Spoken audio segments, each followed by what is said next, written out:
Quando criança, fui ensinada que a população negra havia sido escrava e ponto. Como se não tivesse existido uma vida anterior nas regiões de onde as pessoas foram tiradas à força. Disseram-me que a população negra era passiva que aceitou a escravidão sem resistência. Também me contaram que a princesa Isabel havia sido uma grande redentora.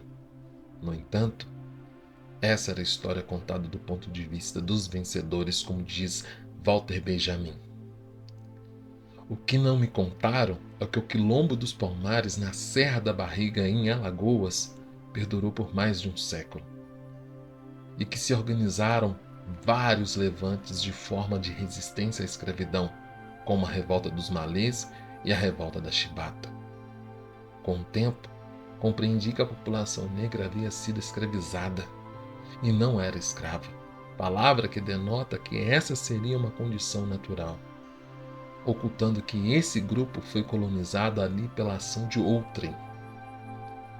Se para mim, que sou filho de um militante negro e que sempre debati essas questões em casa, perceber essas nuances é algo complexo e dinâmico.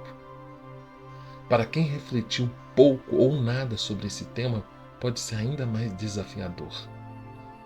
O processo envolve uma revisão crítica profunda de nossa percepção de si e do mundo.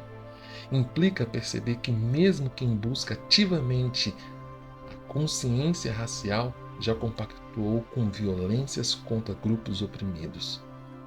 O primeiro ponto a entender é que falar sobre racismo no Brasil é, sobretudo, fazer um debate estrutural. É fundamental trazer a perspectiva histórica e começar pela relação entre escravidão e racismo, mapeando suas consequências. Deve-se pensar como esse sistema vem beneficiando economicamente por toda a história a população branca, ao passo que a negra, tratada como mercadoria, não teve acesso a direitos básicos e distribuição de riquezas. É importante lembrar que, apesar de a Constituição do Império de 1824 determinar que a educação era um direito de todos os cidadãos, a escola estava vetada para pessoas negras escravizadas. A cidadania se estendia a portugueses e aos nascidos em solo brasileiro, inclusive a negros libertos. Mas esses direitos estavam condicionados a posses e rendimentos, justamente para dificultar aos libertos o acesso à educação. Havia também a Lei de Terras de 1850, ano que o tráfico negreiro passou a ser proibido no Brasil, embora a escravidão tenha persistido até 1888. Essa lei extinguia a apropriação de terras com base na ocupação e dava ao Estado o direito de distribuí-las somente mediante a compra. Dessa maneira, escravizados tinham enormes restrições, pois só quem dispunha de grandes quantias poderia se tornar proprietário.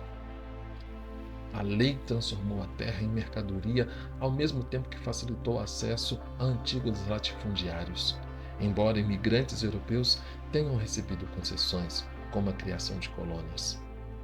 Quando estudamos a história do Brasil, vemos como esses e outros dispositivos legais estabelecidos durante e após a escravidão contribuem para a manutenção da mentalidade Casa Grande e Senzala, no país em que, nas senzalas e nos quartos de empregada, a cor foi e é negra. A psicanalista Neuza Santos, autora de Tornar-se Negro de 1983, um dos primeiros trabalhos sobre a questão racial na psicologia, afirma que a sociedade escravista, ao transformar o africano em escravo, definiu o negro como raça, demarcou seu lugar, a maneira de tratar e ser tratado, os padrões de interação com um branco e instituiu paralelismo entre a cor negra e a posição social inferior. No Brasil, há a ideia de que a escravidão foi mais branda do que em outros lugares, o que nos impede de entender como o sistema escravocrata ainda impacta a forma como a sociedade se organiza.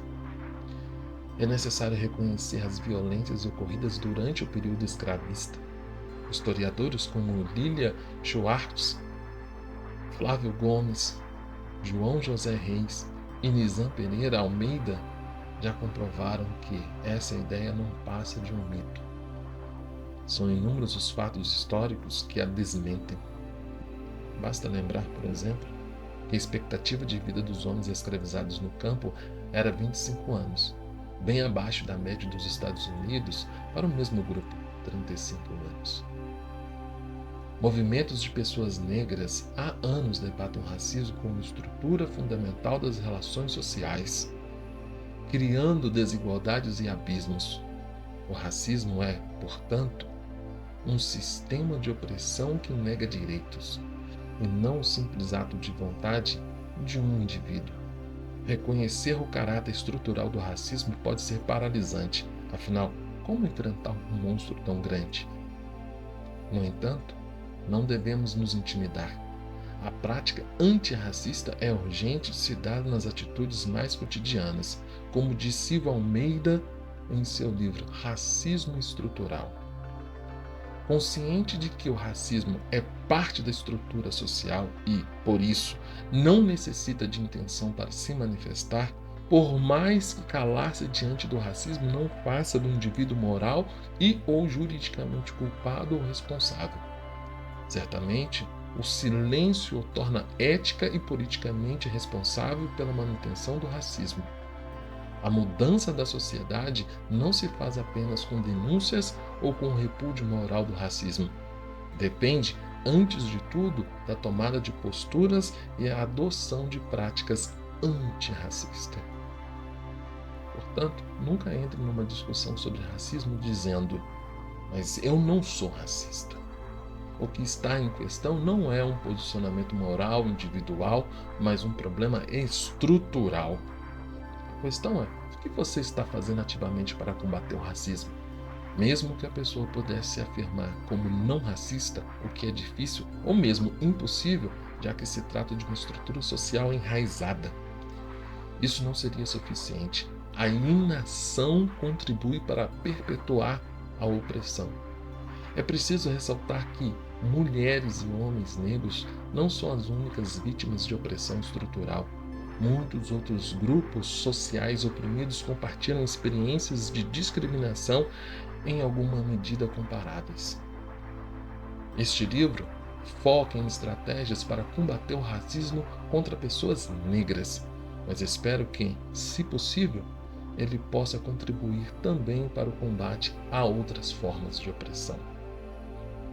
O objetivo deste pequeno manual é apresentar alguns caminhos de reflexão, recuperando contribuições importantes de diversos autores e autoras sobre o tema. Mas quem quiser aprofundar a sua percepção de discriminações estruturais e assumir a responsabilidade pela transformação da nossa sociedade, afinal, o antirracismo é uma luta de todas e todos.